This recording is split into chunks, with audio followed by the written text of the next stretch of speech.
Hello and welcome back to our Let's Play of Might and Magic Book 1, The Secret of the Inner Sanctum.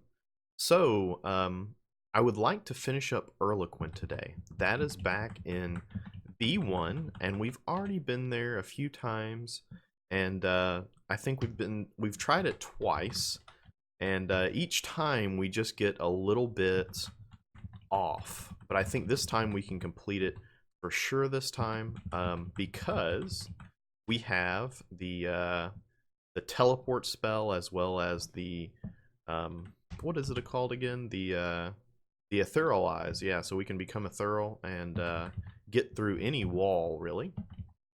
So let's go ahead and go down into. Oh, hey, well, there's something to fight over here.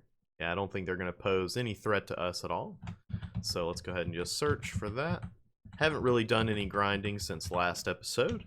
Let's go ahead and go down, and yeah, so now we're down here in the dungeon, and I'm not sure if, yep, the lights are still on, because if we step in that will hurt. So we need to go to the panel to put in that password again to let them down.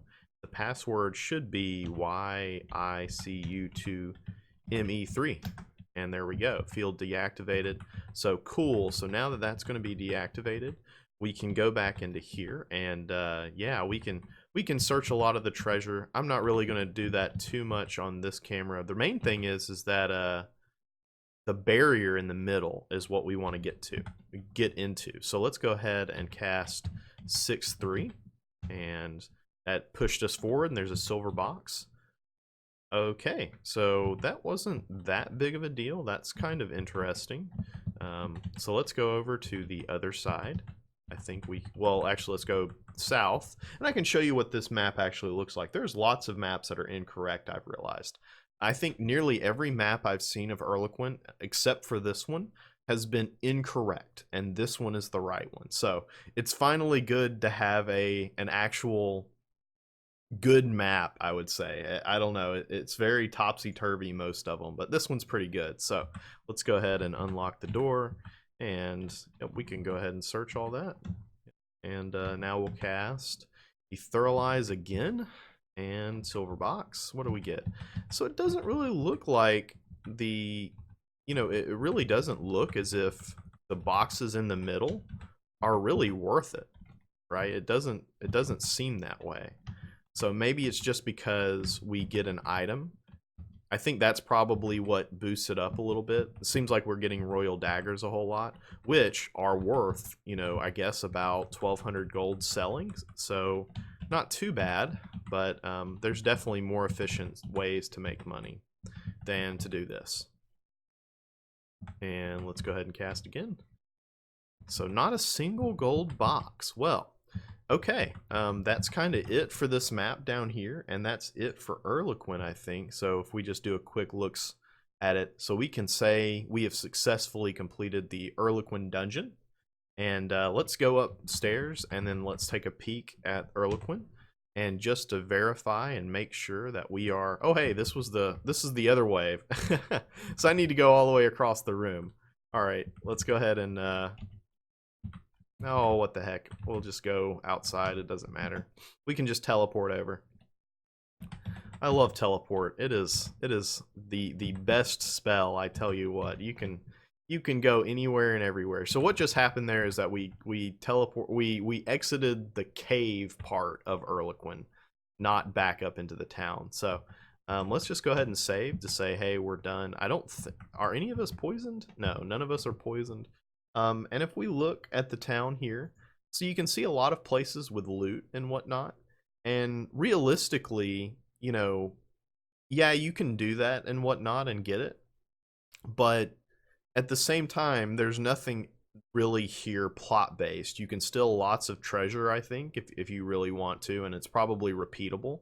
But the problem is, of course, is that it doesn't give you experience. And I think at the speed that you can do wyverns, it's much better to just do the wyverns instead of stealing gold for experience in that way. So, all right. Well, now that we've pretty much finished up Erloquent and the Erloquent dungeon, next we want to go to. Oh, let's see. Let's head out to D4. So D4 is where Algary is, kind of like the marshy area, and I'll show you on the map once we get over there. That's in D4, yep.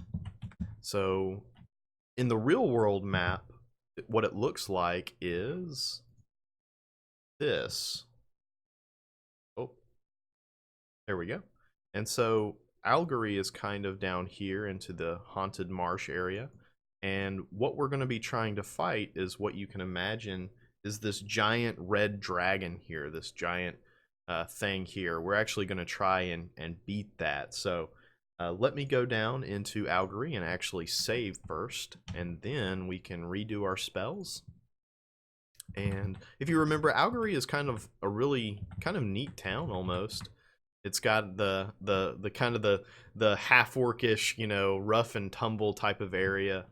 So it's kind of neat. I like that a lot. So let's go ahead and save, and then we're gonna rest, and we'll cast up our protection stack of spells, and then we'll go out and try to beat that red dragon thing. Although I don't know if it's a red dragon or not. I've tried this encounter a few times and it didn't go well, but I think this time will be different because we're quite a few levels up, right? So let's go ahead and make sure that I have gems and everything. So everybody's got good enough gems. Let's attack. All right, a huge winged beast exclaims, "This swamp is quite dangerous. Fly you to safety?" So if we hit yes here, he's actually going to take us to an encounter, which we should do.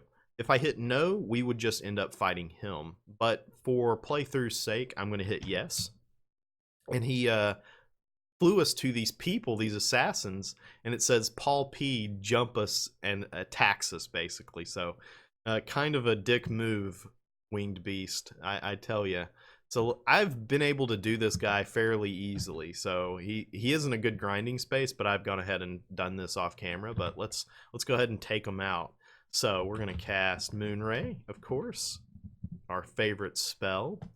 And then, yeah, he does drain life force, so that's a band of assassins, apparently. So let's go ahead and cast Dancing Sword and do a lot of damage to all of them.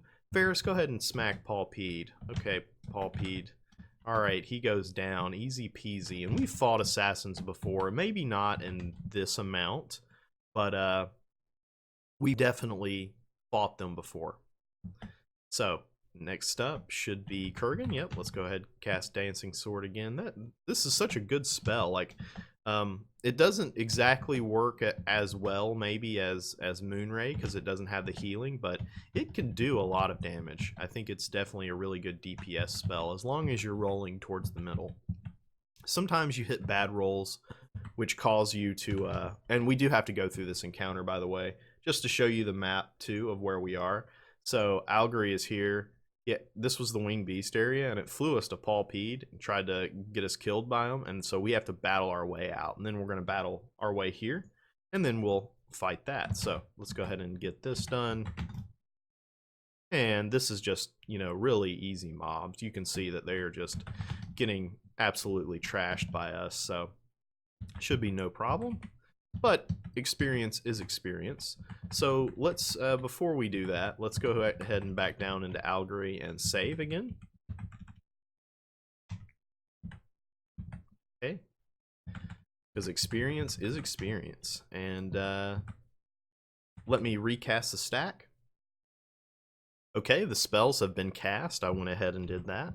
And let's attack. So, no, we don't want him to fly us to safety. We want to battle this guy. So he has celestial stags with him, which I think the celestial stags can do a pretty fair amount of damage as well. For my first turn, I'm going to go ahead and use heroism on Warlord Mal just to buff him up a little bit. See, they don't do too much damage, but sometimes they get really good hits off. So we're going to use Dancing Sword to damage all of them. There you go. And Ferris, go ahead and attack. Yeah, let's go ahead and try and attack the winged beast. Ah, you missed. That's okay. Warlord Mal attack, 45 damage. That's pretty good. Sylvanas, go ahead and shoot. And I'm going to cast the Moonray because we want to heal up, more or less. Not so much do the damage, but it's always nice. We'll cast Dancing Sword so they can take a bunch of damage too. And Ferris, go ahead and try it. Oh, you missed again on the winged beast.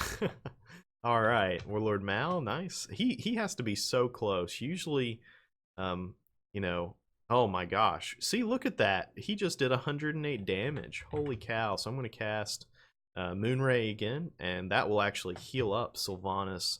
It healed her for 23, so she was at 0, so that's really good. Go ahead and cast Dancing Sword.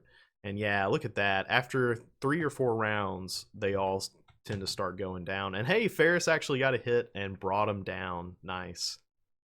Cool. So, all right, Grugtar, go ahead and attack, and we should be able to finish this up. There you go. Cool. So we finished the Winged Beast. We killed Paul Pete as well. So let's go ahead and save. And after that, we can try to explore this area a little bit. There's not anything else in D4 except someplace I have never been to off camera. So I figured we'd do that right now. Okay, so on the map here, you can see that we've done Palpede, the Winged Beast. These are just forced encounters that you can go through in the swamp, not really to anything special. There is a place down here, and it says OG. And if you remember, that was the answer to one of those trivia questions. Now, I'm not too sure what he's going to say or do to us, so let's go ahead. I've already recasted spells after resting. All right, Og says, "Begone." All right. Okay. What's the deal? Og says, "Begone." Huh. All right. Let's see. Huh. All right. Well, it looks like we need some items in order to communicate with Og, and I'm not too sure why that is. So we've gone ahead and saved. And on the next episode, we will try and do some stuff in order to actually talk to Og and finish off D4. So thanks for watching, and until next time, bye-bye.